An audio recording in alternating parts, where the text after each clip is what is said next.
How's it going, guys? So just finished watching the season premiere of Midnight Texas on NBC. Yes.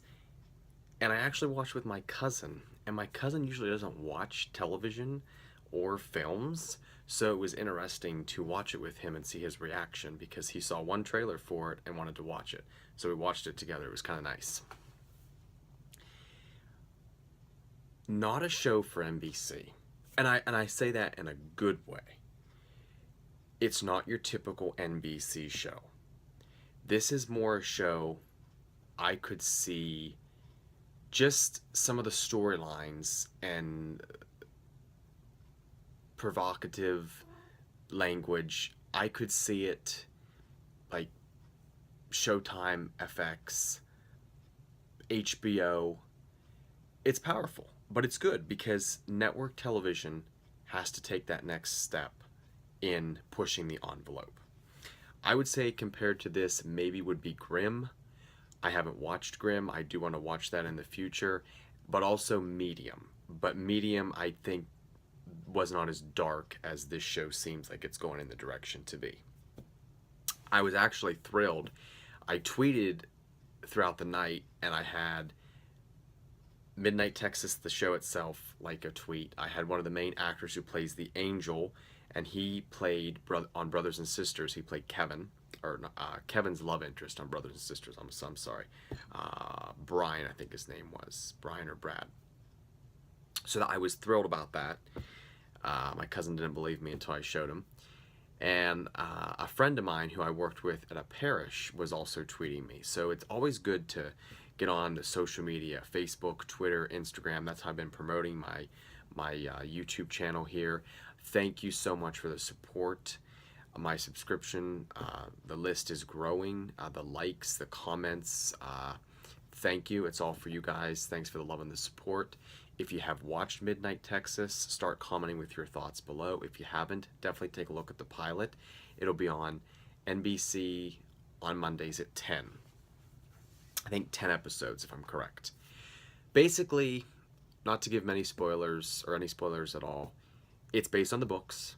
No, I didn't read the books, so I don't know if they're, everything is the way it was in the books. A town called Midnight in Texas, where the realm of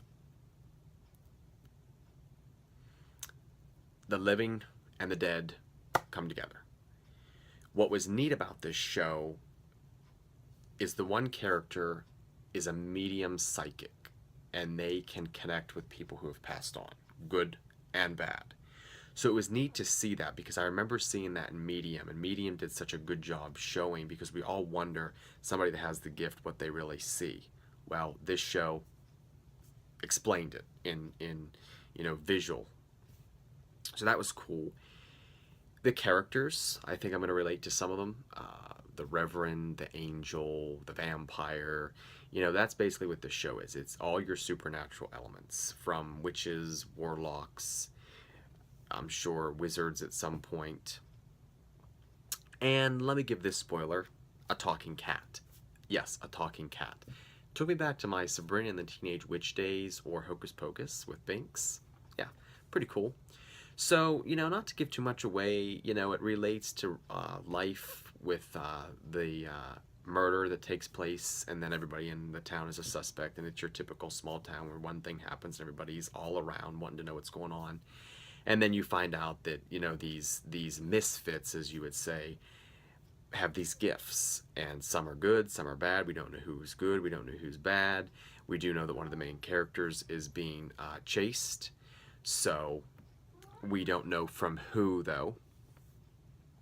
So those are my thoughts on Midnight Texas. I'm looking forward to watching the rest of the season. It's pretty intriguing. It's pretty educational in the supernatural element. My cousin made the comment, it reminds him of Supernatural. I say it reminds me of Supernatural, even though I've seen a few episodes. Medium, maybe a film like Hocus Pocus, something like that. Not as far, as Hocus Pocus with all the witches and the witchcraft. But it's really going to tell the story, I think, of what we view in life, of stepping into the next realm. Do we go to hell? Do we go to heaven? Is there a purgatory? That's how I look at it. And they're going to use these characters to tell these stories. So definitely it's thriller, it's fantasy. I wouldn't say it's horror. It is bloody and gory at times. But, you know, fantasy, thriller, supernatural, drama. Almost like a dark soap opera in a way, kind of, because there is the sex and there is, like I said, the provocative.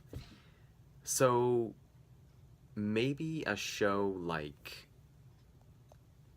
Dark Shadows, if anybody remembers that. I believe that was an 80s soap opera, a Dark Shadows. So share your thoughts on Midnight Texas. If you haven't, take a look at it, then look at my review video. Share your thoughts. Subscribe to the channel if you're into the supernatural element of shows or films, or if just for Midnight Texas purpose, there will be another video. Like the video, subscribe to the channel, share the video on your with your friends on social media platforms. Twitter is Adam King of TV3. Again, that's at Adam King of TV3. Follow me on Twitter for more about television and film. Now I need to go watch the show Somewhere Between on ABC, and I will have a review video for that on deck. And then I believe my next review video will be on the Emoji Movie coming out. And I might have a surprise throughout the week.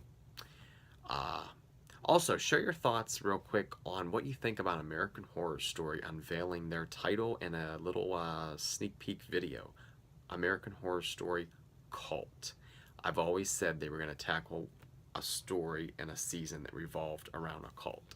And of course, clowns. Love clowns. I can't wait for this. Not to mention, I found out it comes back September the 5th. If I'm correct, that's what I saw today. So, yeah, that's coming up. It's all for you guys. Thanks again. Thanks for every part of the love and the support with my Descendants 2 video. Love it. It's all for you guys. I'll see you back here for the review of Somewhere Between.